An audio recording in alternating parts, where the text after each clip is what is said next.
Sebenarnya kami memang berangkat dari ibu rumah tangga yang notabene nggak ada background pengusaha sebenarnya ya. Lagi-lagi semua ini jalan dari Allah untuk saya membuka usaha di sini. Untuk rata-rata ya, ini untuk rata-rata omset reguler itu 5 sampai 6 ton. Alhamdulillah hampir seluruh Jawa Timur ya.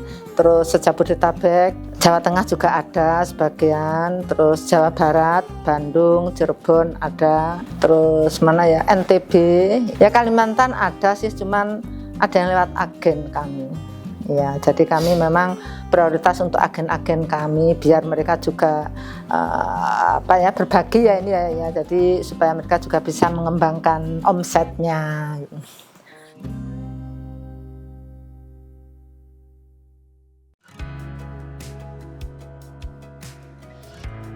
Perkenalkan, nama saya Lilis Nurkhalifah dari Sari Rasa ya. Adapun produk kami sambal pecel dan bumbu gado-gado Sari Rasa. Berdiri sejak tahun 2008.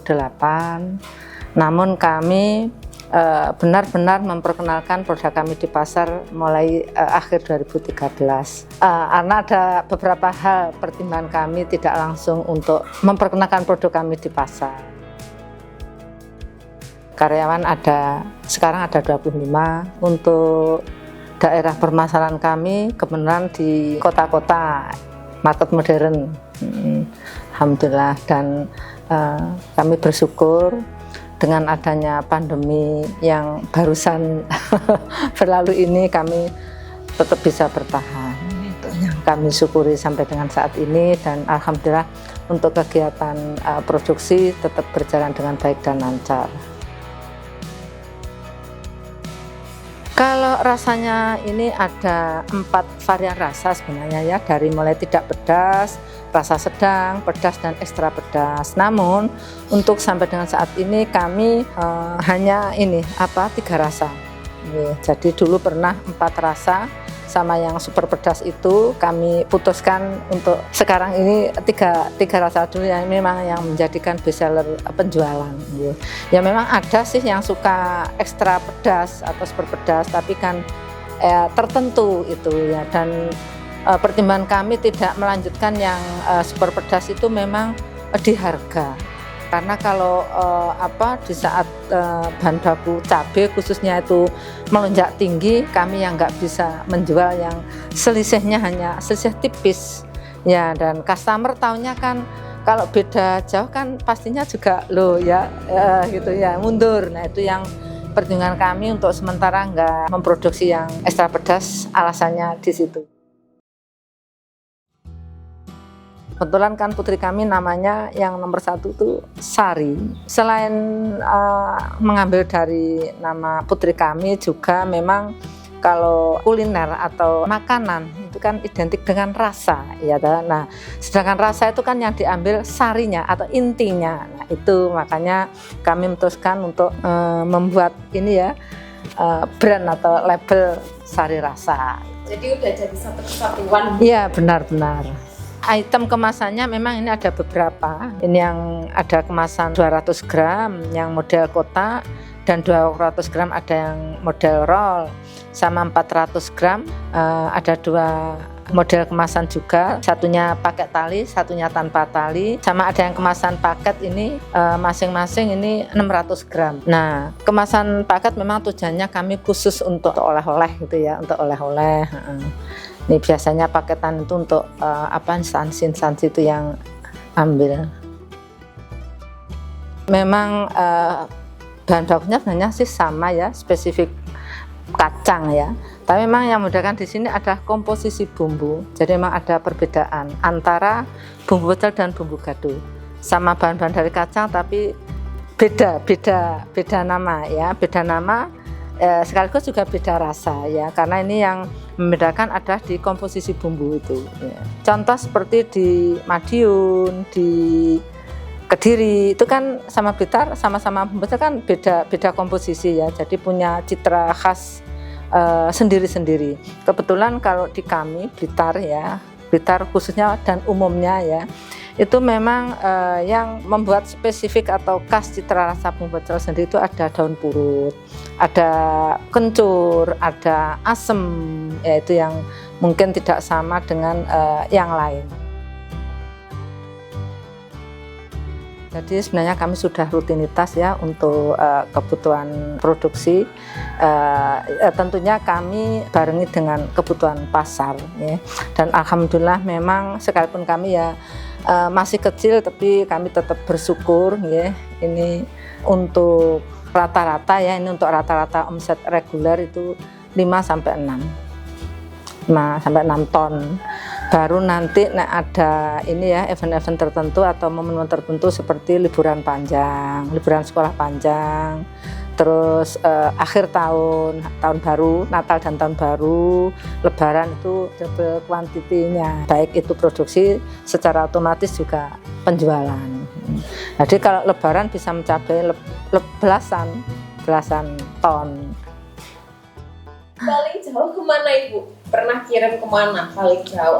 Hong Kong pernah, Malaysia pernah, ke Saudi pernah. Cuman saat itu masih sebatas untuk ya ada yang konsumtif, ada yang memang TKI untuk dijual di sana. Tapi ya untuk apa ya belum standar lah ya. Singapura ada ya, Singapura, Malaysia, Hong Kong, Belanda, ke Jepang ada, ke mancan ada. Cuman sebatas untuk konsumsi sendiri dan ya dijual, tapi nggak dijual secara apa ya, kecil ya. Berarti ini all Jawa Timur sudah menguasai pasar? Alhamdulillah hampir seluruh Jawa Timur ya.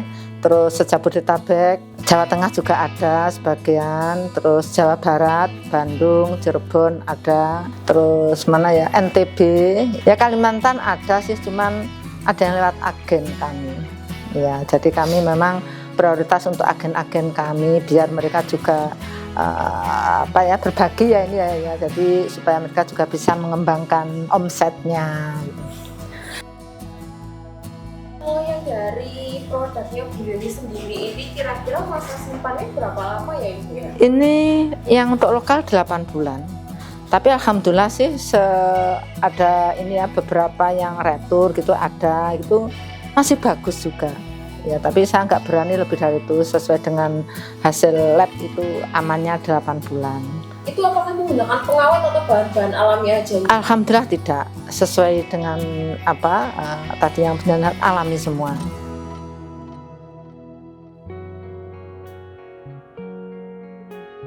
Sampai dengan sekarang ini sih masih manual ya.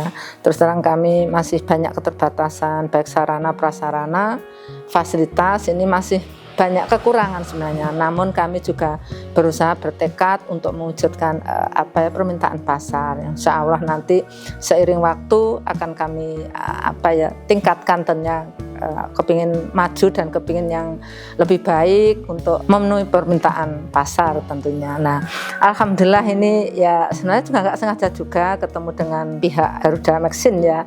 Itu saya diperkenalkan oleh Bapak Stephen, beliau dari tim Export Center Surabaya, yang saat itu kebetulan beliau memang ada acara di Blitar untuk memberikan sesi pelatihan untuk para UMKM. Terus kami diarahkan, Ibu kalau perlu tambahan unit mesin itu diarahkan ke Garuda, bisa menemui dengan Mbak Novi saat itu ya itulah saya langsung meluncur ke Mbak Novi gitu ya. Alhamdulillah bisa menambah kuantitinya untuk produksi ya, karena saya juga dapat rekom yang intinya Garuda harganya juga terjangkau ya.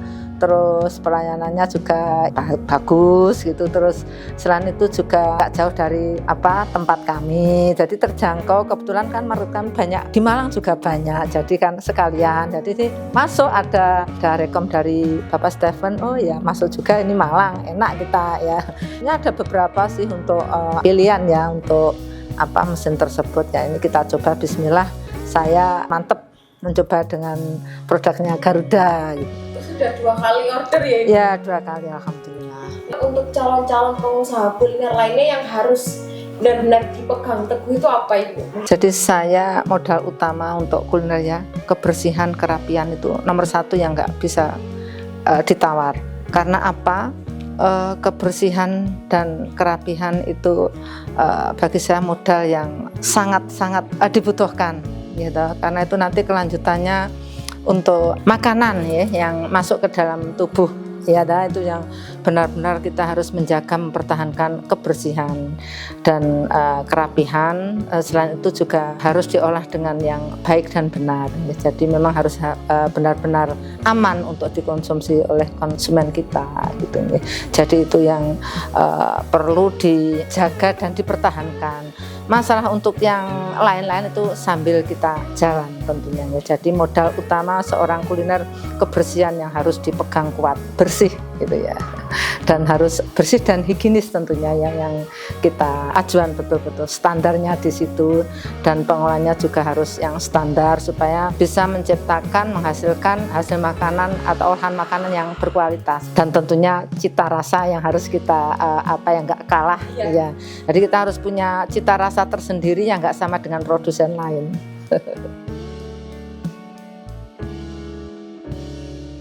Garuda Machinery, friendly and valuable.